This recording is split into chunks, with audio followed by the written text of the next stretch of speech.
지금부터 모든 신문과 탐문은 수사 지휘 형태로 손석기 검사님이 맡을 겁니다.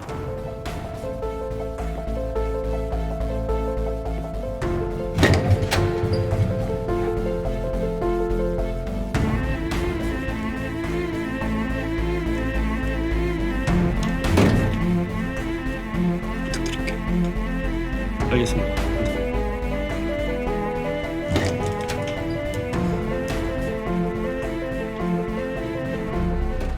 오늘 오후 5시 5분경 사건 발생 직후로 추정되는 바로 그 시각 사건 현장에 계셨죠? 유리의 환자 중환자실. 예, 왜 갔습니까? 환자를 보러 갔습니다. 투신했다는 보고를 받고 염려가 돼서요. 그 보고는 정확히 언제 누구한테 받았죠? 교수님께는 오후 4시 45분쯤 보고 드렸습니다. 통화 기록에 나와 있어요. 4시 45분경 보고를 받았고 병원에 도착한 건 4시 50분쯤. 맞습니까? 예, 도착 후에 바로 중환자실로 갔나요? 아닙니다. 그러면요? 들어오면서 투신 현장을 보게 됐습니다.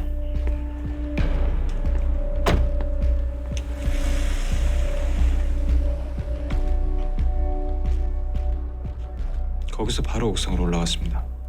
옥상이요? 환자가 염려돼서 왔다는 분이 왜 중환자실이 아닌 옥상부터 올라갔을까요? 얼마나 죽고 싶었으면 이 높은 곳에서 뛰어내렸을까? 그렇게 충분히 감정이입을 하고 난 다음에 환자가 있는 중환자실로 간 겁니까? 옥상에서 중환자실로 간 건 사실입니다. 그 시각이 5시. 5시 5분. 정확히 호흡기가 꺼진 채 발견된 시점이죠. 누군가 살인을 시도한 순간이기도 하고요.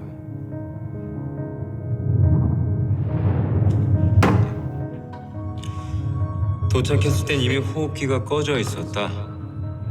예, 사건 발생 시각, 사건 발생 장소에 딱 맞춰 도착한 건 우연이었다.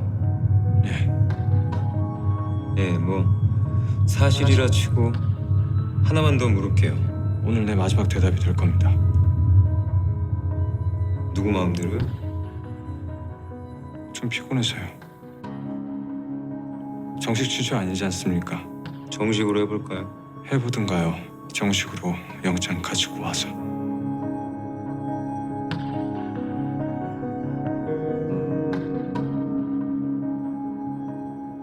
좋아요. 오늘의 마지막 대답이 될 겁니다.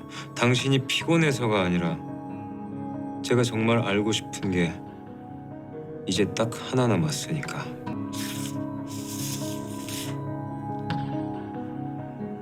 살 날이 얼마 남지 않은 지독한 고통만 남은 환자. 연명 의료를 원치 않았던 말기 환자에게 연결된 호흡기. 중환자실에 도착했을 때 만약 그 호흡기가 꺼져 있지 않았다면 차유한 씨 당신은 뭘 했을 것 같습니까?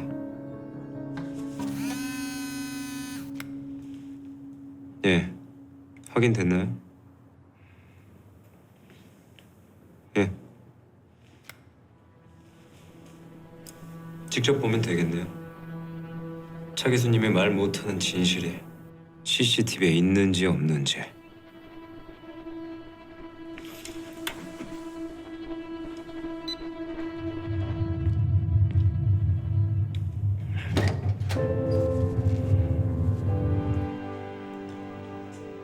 투신 직후 중환자실로 실려 들어가는 모습이고요. 이후 사건 발생 시각으로 추정되는 5시경 차요한이 중환자실로 향하는 모습입니다. 그 다음이 잠깐만요. 앞으로 돌려보세요.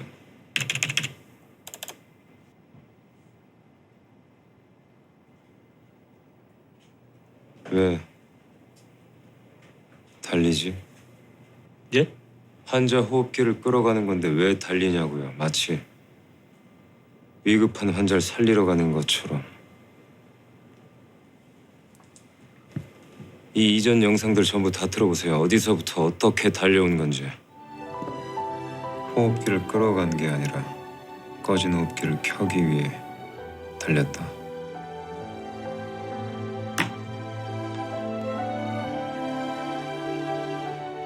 왜 처음부터 말을 안 했죠?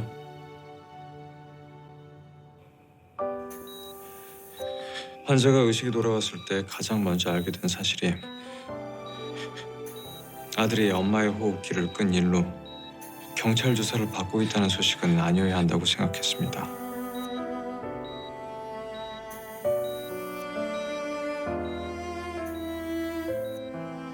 엄마!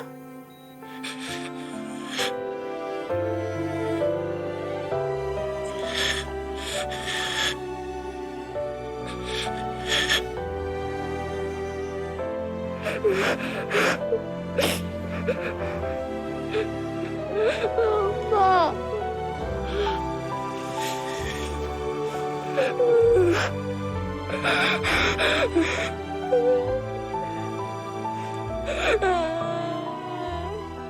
또한 아들이 엄마의 죽음에 대해 평생 죄책감을 갖고 살게 해서는 안 된다고 생각하셨다. 그래서 환자 의식이 돌아올 때까지 시간을 끄신 겁니까? 네. 아이 짓이라고 해도 검사님은 봐주거나 그냥 넘어갈 사람이 아니잖아요. 물론 공무집행 방해한 건 처벌받겠습니다. 그 부분은 변명의 여지가 없으니까.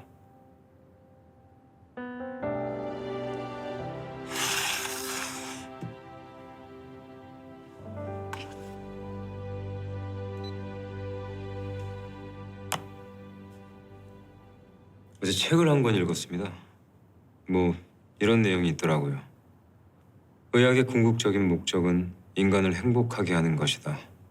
단순히 의학을 통해서 고통을 없애고 수명을 연장한다고 인간이 행복해지는 것은 아니다. 동의하십니까? 차 교수님께서 생각하시는 의사의 역할은 뭡니까? 지금처럼 의학이 발전하고 또 발전하고 발전해서 꼭 살아있지 않더라도 살아있는 상태를 유지할 수 있는 의료 상황에선 생사의 경계가 더욱 흔들리게 될 겁니다. 그럴 때일수록 누군가는 생명의 이로운 결정을 해야만 합니다. 환자에게 가장 이로운 것이 무엇인지 판단하는 게 의사의 역할이라고 생각합니다. 생명의 이로운 결정이라. 거기에 안락사도 포함되는 거고요? 물론입니다. 죽음도 생명이 이로울 수 있다고 지금 말씀하시는 겁니까? 때로는 죽음이라는 결정도 생명에 이로울 수 있는 시대입니다. 당신 말대로 생사의 경계가 흔들리는 지금 같은 시기에 누군가한테 그 결정권을 쥐어준다면 그 결정권은 곧 권력이 되고 그 권력은 이내 부패하고 남용되고 말 겁니다. 사람들의 목숨줄을 손에 쥔 채로요. 그리고 그렇게 한번 희생되어 죽은 생명은 절대 되돌아올 수가 없습니다.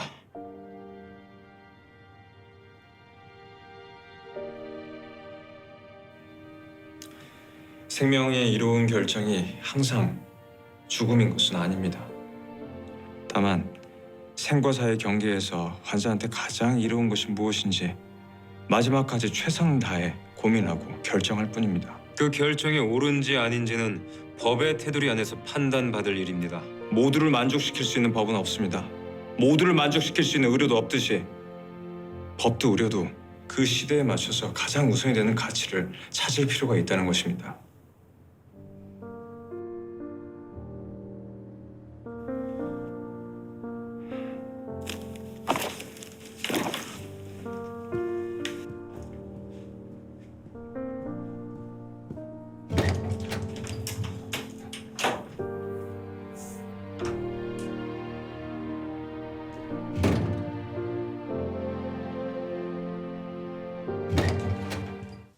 실종이요?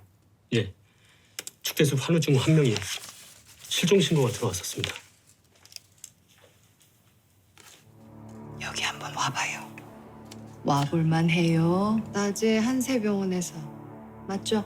그런데 오늘 오전에 남편한테 이런 게 메시지로 왔었답니다. 아니, 좀 놀라실 거예요.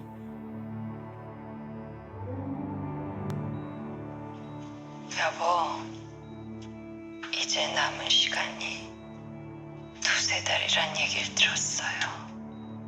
난 죽는 것보다 죽기 전에 겪어야 하는 고통들이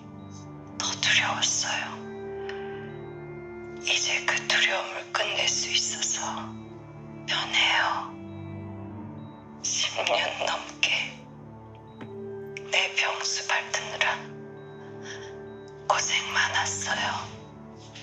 이제 당신도 편안해지세요. 이건 그 누구의 강요도 아닌 내 선택이에요. 준비됐습니다.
캐르빔 영상 같은 일이 생긴다면 죽대숲은 살인 현장이 될 수도 있습니다.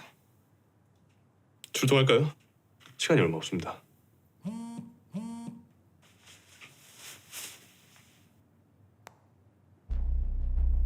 성북구 성북동 127. 이원길 전 장관의 집 주소입니다.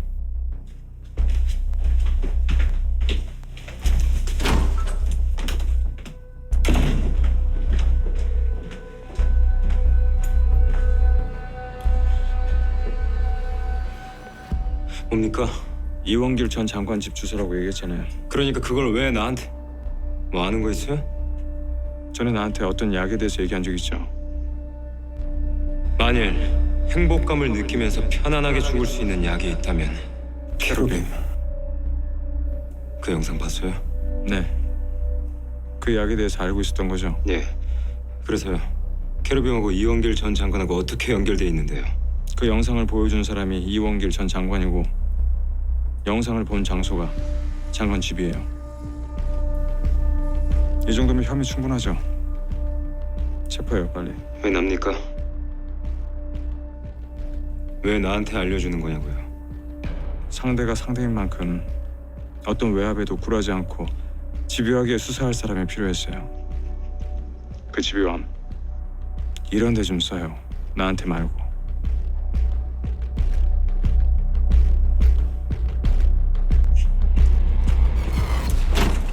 긴급 출동입니다. 두 군데로 나눠서 갈 거예요. 이영길 전 장관 집에서 캐로빔 영상을 봤다는 제보가 있어요. 저희는 장관 집 죽대숲으로 가서요. 관할서에 지원 요청하시고요. 네. 그런데 검사님, 그 제보 어디서 들으신 겁니까? 수사 기밀입니다. 예? 제보자 보호해야죠. 가시죠.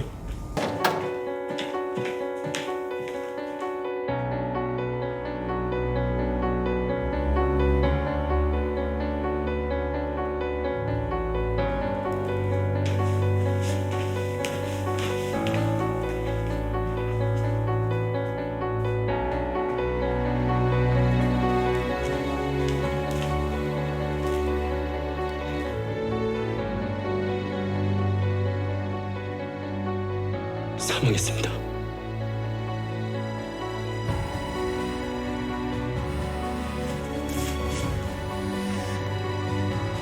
예. 그쪽은 어떻게 됐어요? 오늘 모임을 취소한다는 단체 문자가 발송됐다는데요. 환우 중 한 명의 행방을 알 수가 없습니다. 실종입니까? 실종이라고 하긴 섣부를 수 있지만 죽대숲에 모였을 때까지만 해도 있었는데 제가 도착하기 직전에 사라졌답니다. 연락도 안 되고요.